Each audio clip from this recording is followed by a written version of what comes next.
decided that we have to leave.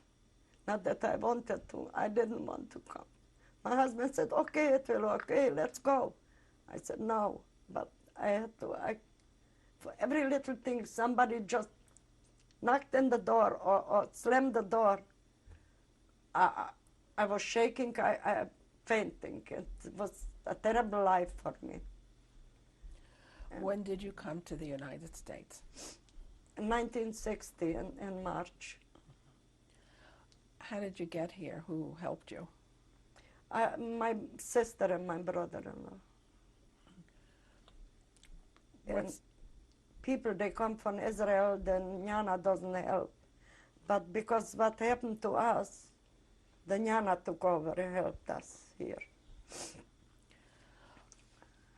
Where did you live when you came here? In the Bronx, they took out a three-room apartment. It's another thing. My kids was used to beautiful big house.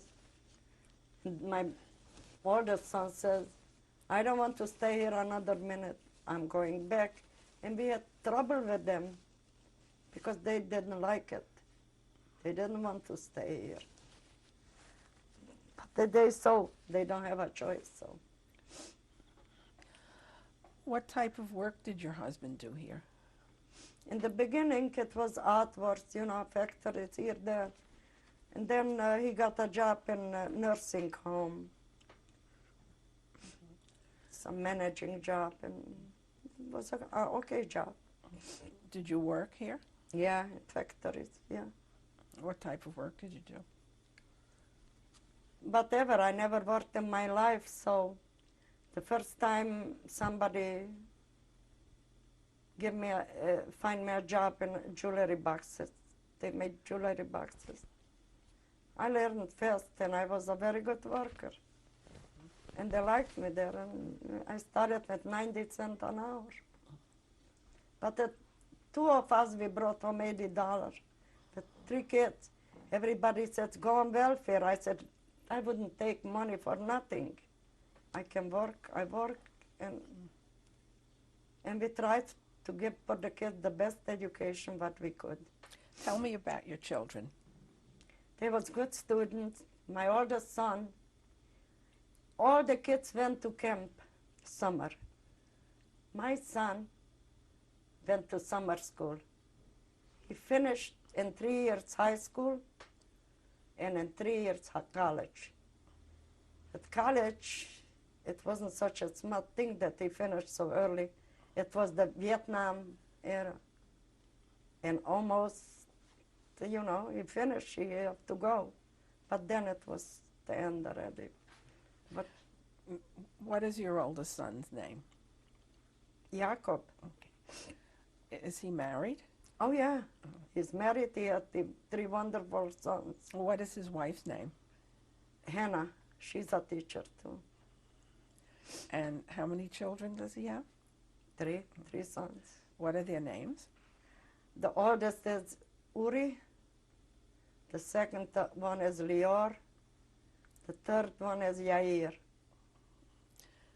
And your other children? My second son, his name is Yechiel. His wife is Sheila. She's American. She's the only one. And they have 3 children. What are their names? The son is 16. His name is Ilan. They have a 12-year-old daughter, Nava, and a 4-year-old, Yael. What does your son do? He is a registrar in Hunter College. And do you have another son? Yeah, No. I have a younger son. His name is? His name is Arya. He has 2 sons. He has a 7-year-old. His name is Daniel. And a 5-year-old, Joshua. Is he married? He's married and divorced. What does he do? He has his own business and computer business. And who lives in this country of your brothers and sisters? One sister and two brothers. My sister lives in Riverdale.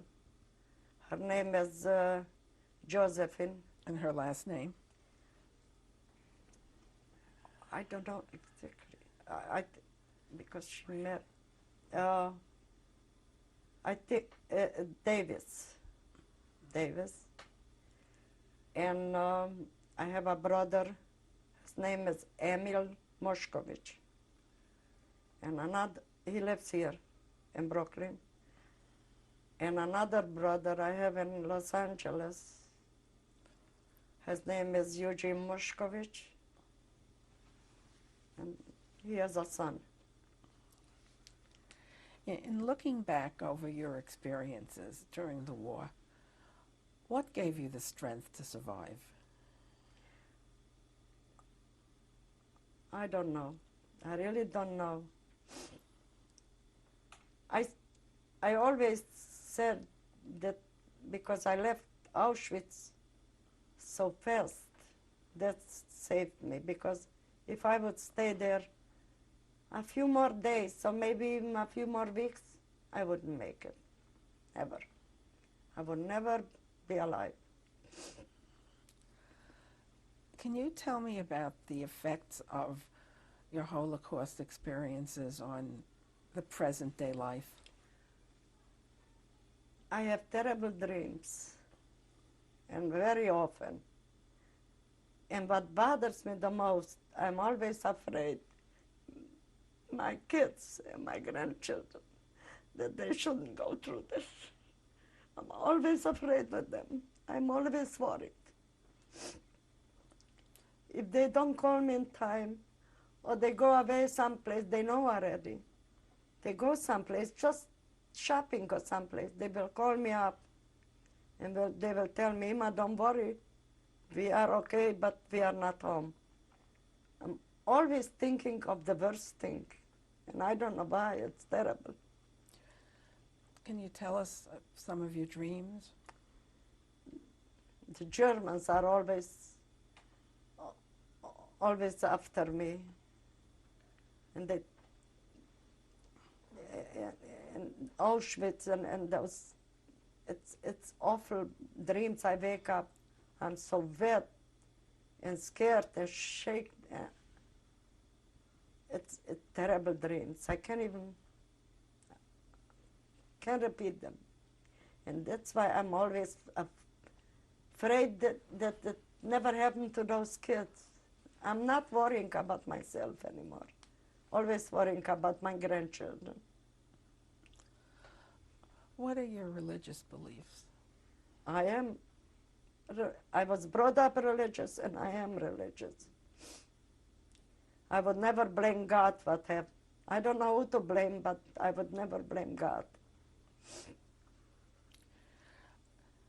What is important to you?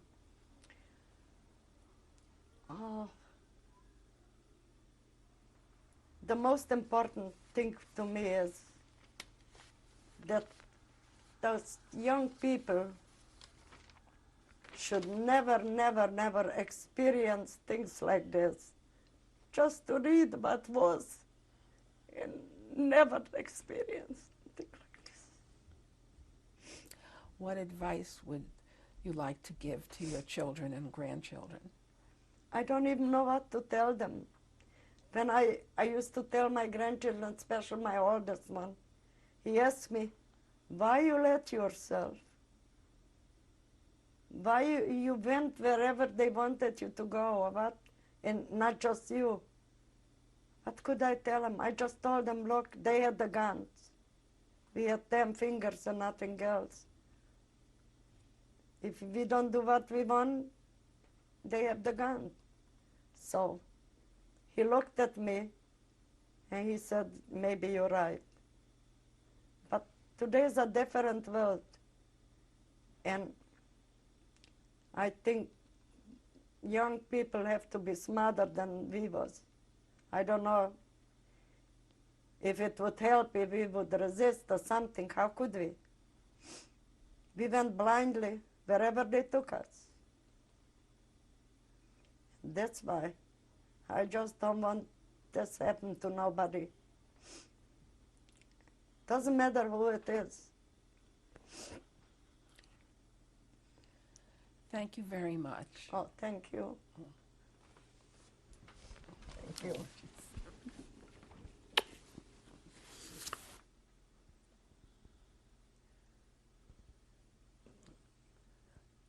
This is the picture what they made in Auschwitz when we arrived, when we stepped down from the train.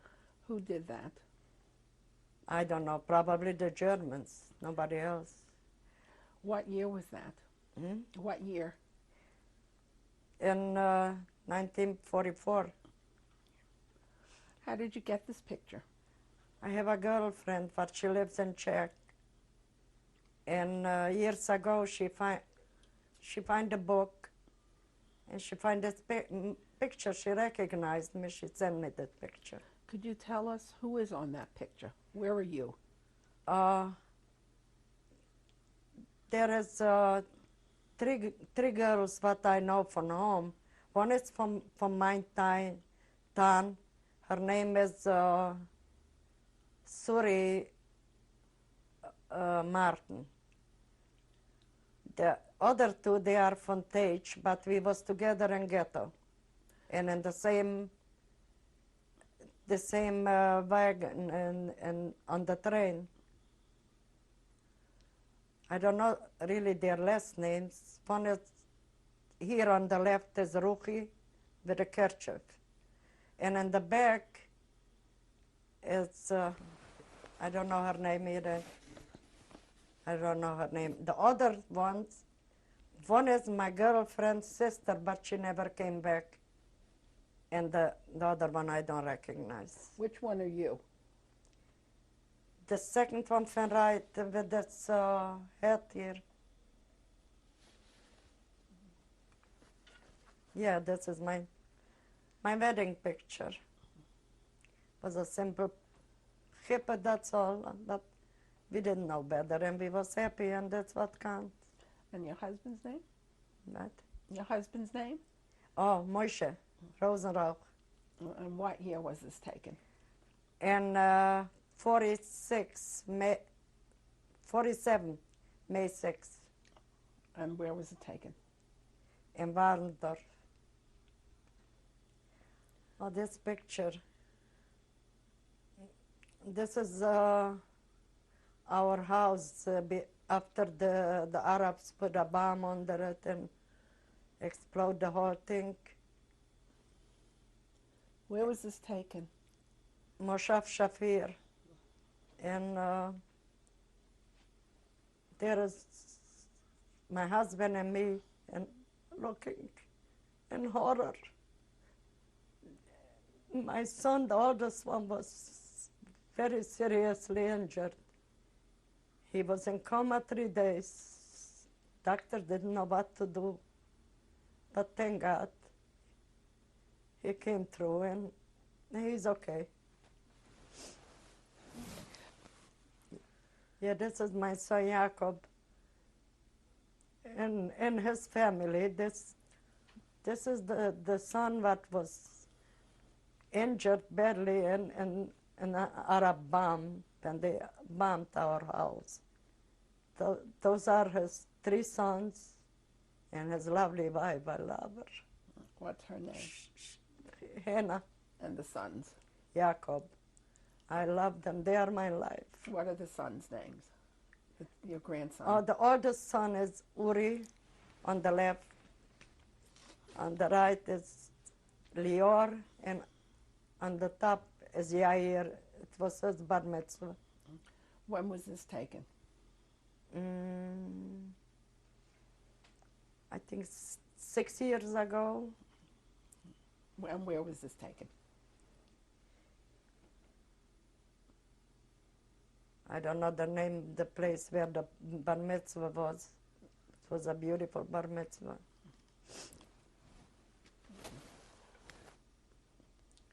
Yeah, this is my first grandson that get married. His name is Lior. His beautiful bride is Sharona. I love them. When did they marry? In November, there, someplace in New Jersey in a country club, a beautiful wedding. I don't know the name from the country club. In November of what year? 96. This picture was taken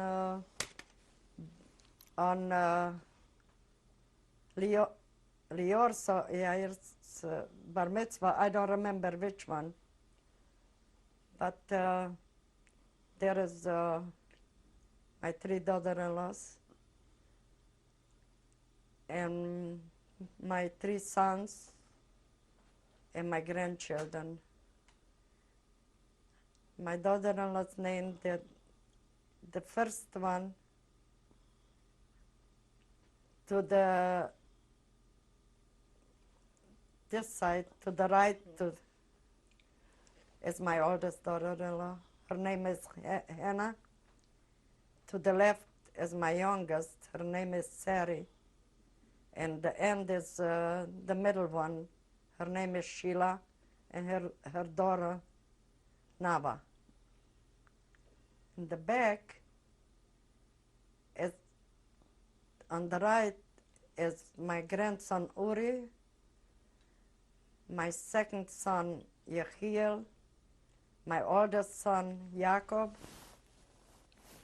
and Jacob's youngest son Yair, my husband Moshe, and my youngest son Ari, and my oldest son's third son, Lior. Those are my 3 grandchildren, but they live in Muncie, Suffern. It's their house there. The oldest is Ilan, 16, Nava, 12, and the little one, Yael, 4. Whose children are those? Those are my second sons. It's his name is Yechiel, and their mother's name is Sheila. Those are my youngest sons, 2 sons. The big one is 7 years old. His name is Daniel. And the youngest one is 5 years old. His name is Joshua. Oh, they are cute. Tape 7. Today is April 16th, 1997. I'm interviewing Sara Rosenrauch. Mrs. Rosenrauch, could you introduce us to your family? Yes, this is my husband, Moshe, whom I am married to 50 years. And this is my son, my oldest son, Jacob, with his 2 sons. The oldest one his name is Uri. The second one is Lior. They are wonderful kids. I'm so proud of them. Well, I think the documentation of this is very important. It's important that we never forget what happened, not only as Jews, but as human beings. And that's why this is so very extremely important. So. Lior, do you know anything about your grandparents' experiences? I probably don't know enough. I think that's the most important thing, to learn more, to prevent any future occurrences as what happened to them, their life experience. And we're lucky to have grandparents, four actually grandparents that survived. Not many people have that, so we're extremely lucky. That's why it's important that we document all of this. I believe this is the first time, although I didn't hear the entire interview that you had with my mother, the first time that she opened up in all the years, because in all the years she never talked about it. And so when we view the final video, we will actually hear it for the first time. And I'm looking forward to hearing it because we were not here. I hope that this documentary, whatever you're producing, will serve for future generations to avoid what our parents and grandparents have endured during the Holocaust. This, of course, will be a testimonial for my children, my grandchildren, I guess, in the future, so they too will know what happened. Mr. Rosenrauch? I prepared something to read off. Can I take it? I have it in the kitchen. Well, you'll do that on your tape, on your own tape. I have it there written down. Do you do that on your own?